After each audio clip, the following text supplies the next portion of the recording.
Dear friends, welcome to my career my future the team of expert counsellors. बहुत लंबे इंतजार के बाद कल पंजाब का रजिस्ट्रेशन शुरू हो गया और पंजाब का रजिस्ट्रेशन शुरू होते ही आपके पास एक 76 पेज का प्रोस्पेक्टस आपकी काउंसलिंग कमेटी ने डाल दिया अपनी वेबसाइट के ऊपर, बाबा फरीद की वेबसाइट के ऊपर। अब 76 पेज का जो प्रोस्पेक्टस है उसको पढ़ना, उसको समझना is not so easy task. अब मैंने आपके इस टास्क को आसान करने के लिए, इस कॉम्प्लिकेशन को हल करने के लिए मैंने इसको 3 डिफरेंट वीडियोस में इसको मैंने कैटेगराइज किया है। पहले वीडियो में हम बात करेंगे रजिस्ट्रेशन के ऊपर, इस आज के वीडियो में, ताकि रजिस्ट्रेशन पूरे प्रोसेस में क्या होना है, कैसे होगा, उसके बारे में आपको पता रहता है। सेकंड में हम कवर करेंगे, हम डोमिसाइल के क्राइटेरिया को, एनआरआई वाले क्राइटेरिया को कवर करेंगे और आखिर में हम चॉइस फिलिंग के ऊपर जो गाइडेंस है उसको कवर करेंगे। तो आइए सबसे पहले शुरू करते हैं। आज जो रजिस्ट्रेशन का सबसे पहले जो प्रोसेस शुरू हुआ है उसमें आपको किन किन बातों का ध्यान रखना है उसके बारे में हम शुरू करते हैं। तो सबसे पहले बात करते हैं कुछ इंपॉर्टेंट डेट्स के बारे में जो रजिस्ट्रेशन से लेकर है। रजिस्ट्रेशन कल 18 तारीख से शुरू हुआ और ये आपका 28/11/2021 तक आपका चलेगा। ऑनलाइन रजिस्ट्रेशन है बाबा फरीद की वेबसाइट के ऊपर bfuhs.ac.in, यहाँ पर आप जाएंगे और फीस जो है आपका 5,000 रुपये आपकी फीस है और 2500 रुपये है एससी कैंडिडेट्स के लिए, प्लस जीएसटी आपको जो देना है।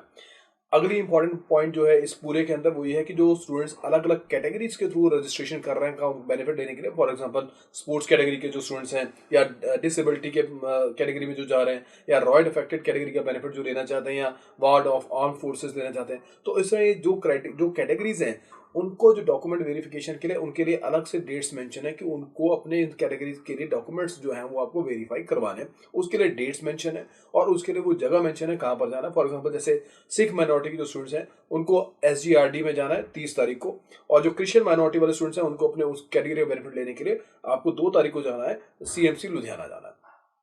तो ये सारा डॉक्यूमेंटेशन का प्रोसेस हो जाने के बाद 3 तारीख को एक मेरिट लिस्ट आएगी। तो 3 तारीख को मेरिट लिस्ट जब आएगी तो ये क्लियर हो गया कि 3 तारीख की जो मेरिट लिस्ट आनी है उसके बाद आपका जो है चॉइस फिलिंग का प्रोसेस शुरू होगा। तो ये तो था रजिस्ट्रेशन के प्रोसेस के बारे में इंपॉर्टेंट डेट्स। अब हम उन इंपॉर्टेंट पॉइंट्स की बात करते हैं जो मैं आपको बहुत बार कहता हूं कि ये कुछ चीजें ऐसी होती है जिसको अगर आपने ध्यान से नहीं किया, देखो अगर ये प्रोस्पेक्टस बनाया है, कुछ गाइडलाइंस बनी है तो गाइडलाइंस फॉलो करने के लिए बनी है। अगर आप फॉलो नहीं करेंगे तो आपके रिजेक्शन के, उस एप्लीकेशन फॉर्म के रिजेक्शन के चांसेस बहुत ज्यादा, और होते भी हैं रिजेक्शन, पास में भी हुए हैं, कोई नई बात नहीं है। तो इसमें से कुछ इंपॉर्टेंट पॉइंट जिसमें आपकी गलती ना हो, मैं यहाँ पर इस वीडियो में हाईलाइट करूंगा जो बहुत इंपॉर्टेंट है, आपको समझने हैं। तो सबसे पहले कुछ इंपॉर्टेंट पॉइंट्स की बात करते हैं। पेज नंबर 12 के ऊपर पॉइंट नंबर 4 जो बहुत इंपॉर्टेंट है, candidates are advised to fill the online admission form well in advance to avoid the network congestion in the last days। मैं बहुत बार कहता हूं कि बहुत सा बार ऐसा होता है कि नेटवर्क जो है डाउन होता है, सर्वर डाउन हो गया, और अगर ये पोजीशन आपके पास लास्ट में आ गई, लास्ट के दिनों में आ गई, तो आप यूनिवर्सिटी को ब्लेम नहीं कर सकते। तो इसलिए आप टाइमली, अभी बहुत टाइम है लेकिन टाइमली आप 1-2 दिन के अंदर अपना जो ये रजिस्ट्रेशन वाला प्रोसेस है खत्म कर लें, लास्ट मिनट का वेट ना करें, राइट।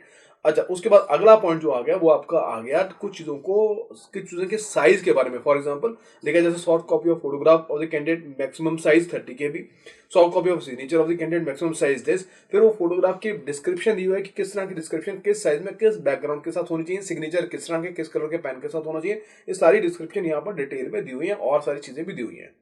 ये सारी चीजें खाली मेंशन करने के लिए, फॉलो करने के लिए। अगर आप फॉलो नहीं करेंगे तरीके से तो आपका रजिस्ट्रेशन जो है वो कैंसिल हो सकता है, बहुत ध्यान से आप कीजिएगा। अगला पॉइंट नंबर 10 बहुत इंपॉर्टेंट है। Candidate shall submit online admission application form only once. Application submitted more than once are liable for to be rejected. बहुत सारे बच्चे कई बार ऐसा करते हैं कि एक बार एक आईडी से क्रिएट किया, यूजर आईडी पासवर्ड से क्रिएट किया, वहां से डाला और बाद में देखा कि इसमें तो कोई गलती थी, दोबारा एक और आईडी से क्रिएट कर दिया, उसमें गलती हो गई। अगर गलती होगी तो डरना नहीं है, आपको दोबारा इसको मॉडिफाई करने का मौका मिलेगा। तो लेकिन उसमें क्या है, दोबारा अगर आप एप्लीकेशन फिल करोगे तो दोनों ही रिजेक्ट हो जाएंगी। तो ये आपको नहीं करना, इस चीज का आपको खास तौर पर ख्याल रखना है। फिर पॉइंट नंबर 11 के अंदर एक और इंपॉर्टेंट पॉइंट है कि candidates are required to fill online admission application form very carefully and should not leave any column blank. Fill 0 in case of roll number, rank, marks are not available। अगर कहीं पर किसी column में कोई जगह आपके पास इंफॉर्मेशन नहीं है, उसको ब्लैंक नहीं छोड़ना, वहां पर 0 डालना है। ये छोटे छोटे बारीक पॉइंट है, इसको आपने ध्यान रखना है। और अगला बड़ा पॉइंट जो है उसके बाद जो आता है पेज नंबर 13 के ऊपर आता है कैटेगरी को लेकर। मैं बहुत बार कहता हूं और मेरे पिछले साल के वीडियोस में भी आप देखेंगे, बहुत सारे बच्चों के कमेंट्स हैं, एक काउंसलिंग खत्म हो जाती है, एक राउंड का काउंसलिंग का खत्म हो जाता है और बच्चे रोते हुए आते हैं, सर मैं इस कैटेगरी से बिलोंग करता था और मैंने कैटेगरी गलत डाल दी, क्या अब मैं कैटेगरी का अब डाल सकता हूँ, मेरे को कैटेगरी का बेनिफिट लेना है, मैं डाल सकता हूँ? एक बात आप याद रखिए कि कैटेगरी में आपको बेनिफिट कब मिलता है। जैसे आपको पता है कि जनरल कैटेगरी कट ऑफ ज्यादा हाई जाती है, उसके बाद बाकी जो कैटेगरीज है वहां पर कट ऑफ कम जाती है। उसका कैटेगरी का बेनिफिट अगर आपको तभी मिल पाएगा जब आप कैटेगरी सही भरोगे। तो यही उन्होंने पॉइंट नंबर 14 में मेंशन भी किया है और एक आपको हिदायत भी दी है कि fill category carefully in the online admission application form. Category once claimed will not be change in any case after submitting the form. आप पहले राउंड दूसरा राउंड कभी भी चले जाएं, एक बार अगर आपने फॉर्म में भर दिया, जो कैटेगरी डाल दी, वो कैटेगरी चेंज नहीं होगी। तो खास तौर पे कैटेगरी वाले जो स्टूडेंट्स हैं, अगर बेनिफिट लेना है तो बहुत ध्यान से इन चीजों को आपने फिल करना है। आगे चलते हैं, कुछ एनेक्सर्स की बात करते हैं जो आपको इसमें लगाने हैं। एक एनेक्सर जो सबके लिए कंपलसरी है वो है आपका एकेडमिक एंड एग्जामिशन सर्टिफिकेट। वो आपको सारे बच्चों को लगाना है, वो स्कूल से मिलेगा, वो आपको वहां से उसमें पेज नंबर 45 पे वो आपको दिया हुआ है। उसके बाद जो स्टूडेंट जो किसी कैटेगरी से बिलोंग करते हैं, उनके उन कैटेगरी को क्लेम करने के लिए अलग अलग सर्टिफिकेट बनवाने पड़ेंगे, वो वहां पर मेंशन है, अलग अलग पेजेस पर दिए हुए हैं। और अगर जनरली मेडिकल के स्टूडेंट्स का गैप भी रहता है, क्योंकि एक एक साल दो दो साल वो ड्रॉप कर देते हैं, उसके लिए आपको गैप ईयर का सर्टिफिकेट देना है, वो पेज नंबर 58 के ऊपर है। अब एक और बहुत इंपॉर्टेंट पॉइंट जो आप सबने बड़े ध्यान से सुनना है, यहां पर मेरे पास बहुत क्वेरीज आती हैं, बहुत लोग कंफ्यूज हैं, बहुत लोग कंफ्यूज हैं। आता है जी पंजाब में सर ये रूल बना हुआ है जी, पंजाब की अगर मैं काउंसलिंग में बैठ रहा हूं तो मैं किसी और स्टेट की काउंसलिंग में अप्लाई नहीं कर सकता। मिथ, क्योंकि वो जो पढ़ रहे हैं उसकी इंटरप्रिटेशन गलत कर रहे हैं। पेज नंबर 67 पर एक एफिडेविट है जो हर बच्चे को देना है, जिसकी लैंग्वेज क्या है, बड़ा ध्यान से सुनेगा। That my child ward was child oblique ward has not applied and not claimed the benefit of residence elsewhere. यहां पर पॉइंट वर्ड जो है रेजिडेंस, इसको आपने बड़े ध्यान से सुनना है। मैं रिपीट कर रहा हूं, that my child ward has not applied and not claim the benefit of residence elsewhere in any other state और यूटी।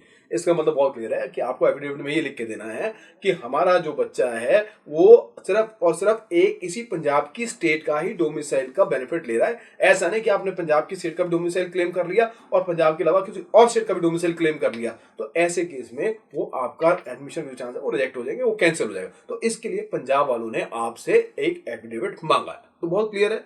तो ये सारी चीजें आपने खास तौर पर ध्यान रखनी है। ये नेक्सस आपके सामने।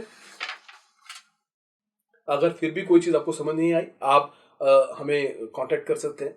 माई केयर माई फ्यूचर की टीम को आप एज ए काउंसलर भी अपने साथ रख सकते हैं। Will guide you in the complete process, जो हम बच्चों को हमेशा शुरू से गाइड करते हैं, जो हमारे मेडिकल काउंसलिंग क्लब के मेंबर्स हैं।